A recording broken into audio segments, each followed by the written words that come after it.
Hello, I'm Anthony Zaller with the Zaller Law Group. Normally we talk about employment law issues, but I wanted to divert a little bit and talk about the Zelensky-Trump meeting that took place last week. There's some key lessons there that employers can learn about mediation and negotiations, and I want to take a few minutes to talk about those, so let's get into it. First, one key lesson employers should take from this exchange between Zelensky and Trump is the role of the mediator. And Trump is stepping in as a mediator between Zelensky and Putin, and the mediator always needs to be impartial. And I think Trump is trying to reset the stage here to show that he is impartial. He's not on Zelensky's side, and I think it's an attempt by Trump to get Putin to the table. And there were a lot of questions during the meeting that took place last week where they were asking Trump if he was on Zelensky's and Ukraine's side. And obviously, I don't think those were smart questions. Zelensky's sitting in the White House. It's pretty clear he's gotten billions, hundreds of billions of dollars from the U.S., who the U.S. is supporting. But Trump can't come out and say that. He has to reset the paradigm on that. He has to reset the calculus on that and make it clear that he's there to get a deal done and he doesn't have a favorite or a dog in the fight. And it's hard for Trump to do that. He does have a dog in the fight. But for employers in litigation, when they go to mediation, expect this from a mediator as well.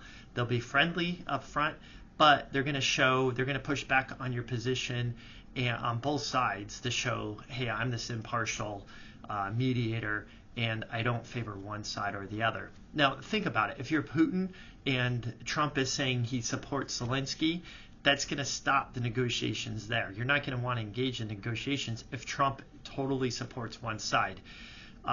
So I think this is an effort by Trump to reset the calculus and show that he is impartial and just trying to get a resolution to the war.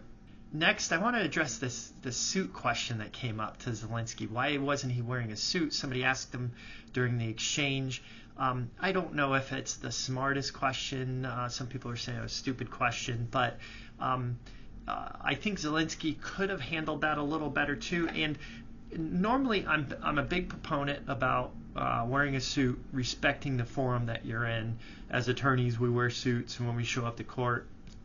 Suit and tie, and Zelensky was wearing his traditional war garb. I think it shows, though, he's in support with his troops, and it's a reminder to everybody that Zelensky has troops on the battlefield that are dying, and he is there in solidarity, and by wearing that, he supports his troops. So I think that's a better way to answer that question for Zelensky, but it's a key reminder again, too, though, for employers in litigation. What you wear means something, and people are still looking at that. I was a little amazed on how many people were upset that Zelensky did not wear a suit and tie to the White House, but it just goes to show how important your appearance is and the respect that your dress is showing to the forum when you're showing up.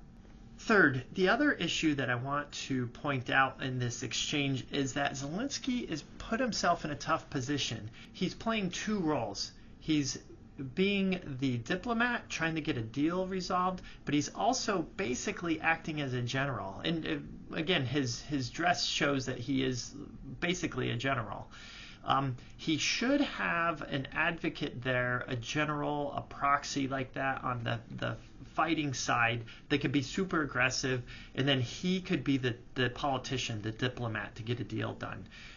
He's put himself in a tough position, and I think that was the other aspect you saw playing out during this meeting. He needed to be aggressive, but it came across too aggressive and shut the meeting down. He needs to be aggressive, but he also needs to get a deal done. And if he had somebody else there being aggressive for him, an advocate for him, he could have backed up and said, hey, that wasn't coming from me, that was a mistake, and reset the meeting at that point if he needed to. But now it's put him in a tough position because he's playing two roles. But it just goes to show the importance of having an attorney in litigation and in mediation so that your attorney and you can work out who's going to be aggressive, who's going to take this role of a diplomat. It's always good to have two people in those different roles during a negotiation. Now, finally, the last question I want to address was this set up by President Trump? Was this whole meeting set up and it was intended to blow up and Zelensky was ambushed? I have a feeling that it was, but I'm not sure. It's possible. A few people I've been talking to are saying that it's possible Zelensky's in on this as well. And again, going to reset this calculus to show that Trump is impartial and to get Putin to the negotiating table. It's possible Zelensky is in on this. But it just illustrates, again, the role of the mediator, and that a mediator, a third party coming in to resolve a dispute, needs to be viewed as all parties as being unbiased and unbiased as possible. I mean, here it's a little different than a litigation when you could get a third party in to resolve your mediation that is completely unbiased. But here the U.S. obviously has a dog in the fight, obviously has an interest, and Trump is doing his best, I think, to reset that and show to Putin that he is just trying to get a deal done, and he doesn't necessarily support one side over the other to get this deal done. Just a few thoughts on this exchange between Zelensky and Trump. I thought it had a few good lessons for employers who are defending themselves in litigation and what to take from this. So I've written a few articles on my blog if you're interested about the role of a mediator, how to approach mediation, how to set goals going into mediation. So take a look at that. We'll put a link in the description below to those articles. And if you have any questions, feel free to reach out. Thanks.